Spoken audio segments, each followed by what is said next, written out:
It's your Kuya Howell, back here in again. Another food vlog episode na naman tayo ngayon. Siyempre, pag may pagkain, ano dapat gawin? Kakain. So kasama ko ulit sila, yung mga kasama ko last vlog. Sobrang aliw lang ako kaya sinama ko ulit sila ngayon dito. At syempre, hindi lang sila. Meron na kaming bagong kasama. Okay, pakilala natin yung bagong kasama natin. Let's go, magpakilala ka. Hey! What's up guys? I'm Oman Katulis at nandito kami sa Manyamang Kenny. Titikman ko po ang Impacto Pares Overcook! Uy, gago ko. Uy, walang Impacto Pares dito lang kaya. So yan guys, saan ba si Angelo? Eto kasi si Angelo, last vlog, muntik kang masagasaan. Muntik lang mag-meet and greet kay Lord. O, diyan ka lang. Ngayon, nandito tayo ngayon ulit sa Valenzuela City. Okay guys, magsimula tayo. Excited na ba kayo? Yeah! Gugutom na ba kayo? Okay, let's go! Ako nga pala si John Gito, may-ari ng Manyamang Kenny Pares Overload na matatagpuan dito sa MacArthur Highway, malapit sa Dambana, Happy Site. Kaya po Manyamang Kenny kasi ang asawa ko ay Kapampangan. Bali ang mga specialty namin po, may mga bulalo, may papaitan, may pares overload, may kare-kare, may dinuguan, may chicken. Halos po lahat ng luto namin dito gawang Kapampangan. Ako po si Rina Ginto. Ako yung may-ari ng Pares Manyamang Kenny. Nagsimula ang Pares namin sa cart lang. Nag-request yung mga customer na mag-overload daw ako. Sa mga customer namin nag-start yung nagsabi sila na mag-overload ka. Yung overload namin, yung may bulaklak lechon kawali, na may itlog, na may beef pares, only rice na may free soft drinks. Nadagdagan siya ng papaitan na binabalik-balikan din ng mga customer ko. Ang pares namin kakaiba sa ibang paresan. Nilagyan namin siya ng twist ng gulay na may gulay ng pechay tsaka daon ng sibuyas.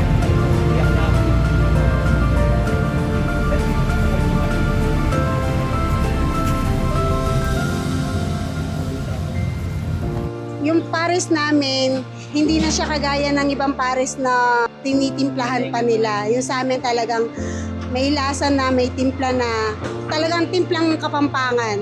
Hindi naman namin na in-expect na dadayo sila, lalo na marami nang dumadayo simula nung sunod-sunod na yung mga nag-vlog.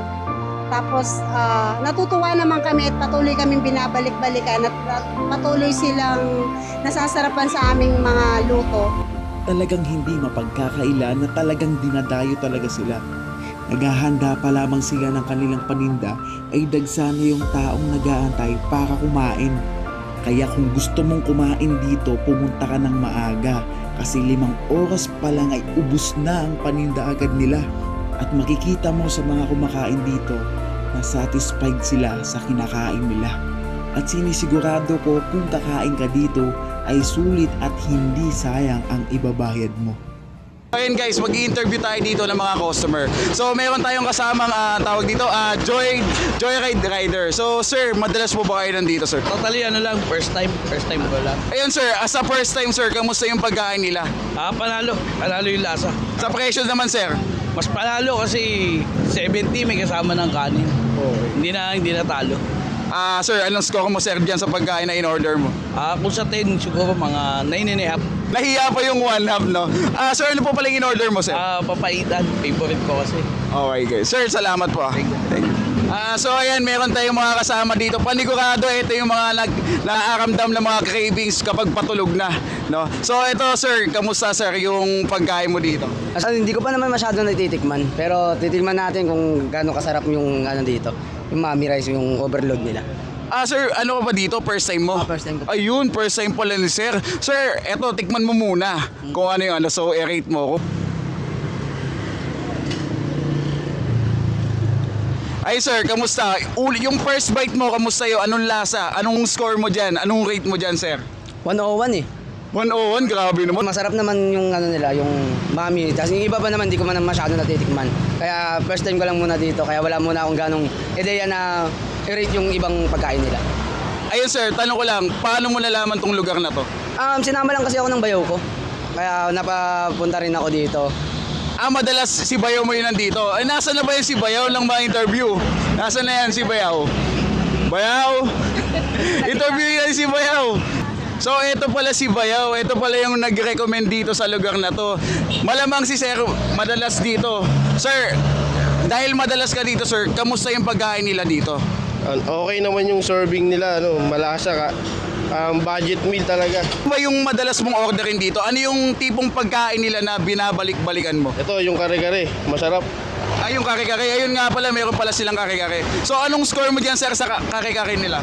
105 to, 105. 105. Si Sir 101, ito 105. Hindi sobrang sarap pala nito. Sir, salamat po ah. Thank you po. So ayan, kasama natin sila sir dito, yung ibang customer dito. So tatanungin natin sila kung ano yung in-order nila. Sir, ano po ba sana yung in-order nyo? Overload po. Pares overload. Sir, lagi po ba kayo nandito? First time lang po. Ayun, first time ni sir. Ayun sir, as a first time sir, kamusta yung pagkain nila dito? Okay naman po. Sa presyo sir, kamusta yung presyo nila? Sulit naman na. Sulit. So ito, meron din tayo isang kasama dito. So si sir. Sir, anong in-order mo sir? Chicken po. Ayun sir, lagi ka ba nandito sir?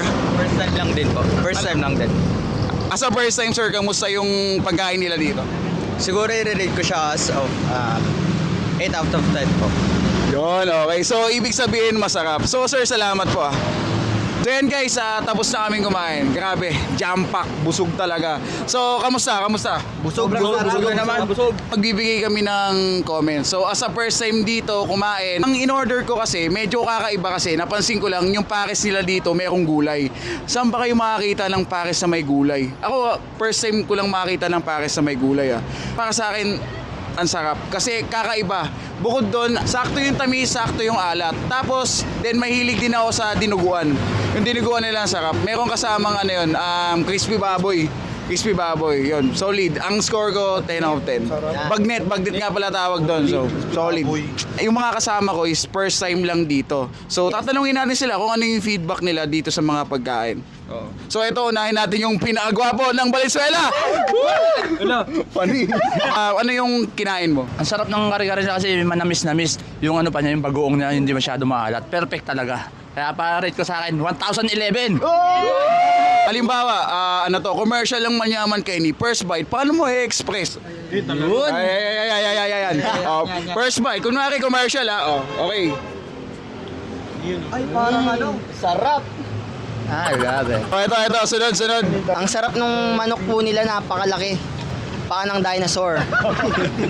So next, ano yung ulam na tinikman mo? Ang sarap talaga ng pares. Would you mind? Ang sarap talaga kuya. Gusto kong babalik-balikan ko siya. Lalo yung nagtitinda. Yung pares din po sa akin. Solid po talaga yung pares nila dito. Tapos yung may gulay pa. Unique po talaga yung gulay. Kalma, panginakabahan. Yung papaitan, sobrang sarap. Mula dito sa Manyaman Kenny, ikuyawad mo na!